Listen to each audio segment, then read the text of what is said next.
அப்பளம் நிறைய பேருக்கு ஃபேவரட்டான ஒன்று. அந்த அப்பளத்தை யூஸ் பண்ணி அப்பள பொரியல் எப்படி செய்கிறதுன்றதை பார்க்கலாம். வெரைட்டி ரைஸ் கூடலாம் சேர்த்து சாப்பிடும்போது இது ரொம்ப சூப்பராக இருக்கும். இது செய்கிறதுக்காக அப்பளத்தை சின்ன சின்ன துண்டுகளாக கட் பண்ணி எடுத்து வச்சுக்கலாம். ஒரு கடாயில் ஆயிலை சேர்த்துட்டு ஆயில் நல்லா சூடான உடனே நம்ம கட் பண்ணி வச்சிருக்கிற அப்பளத்தை இது கூட சேர்த்துட்டு பொரிச்சு எடுத்து வச்சுக்கலாம்.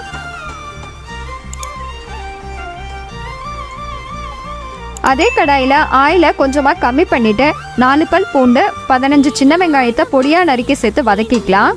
இது கூடவே ஒரு கொத்து அளவுக்கு கருவேப்பிலை இலைகள் 2 ஸ்பூன் அளவுக்கு சில்லி ஃப்ளெக்ஸை சேர்த்துட்டு வதக்கிக்கலாம். இப்போ இதில் நம்ம பொரிச்சு வச்சிருக்கிற அப்பளத்தை சேர்த்துட்டு கலந்து கொடுத்துக்கலாம்.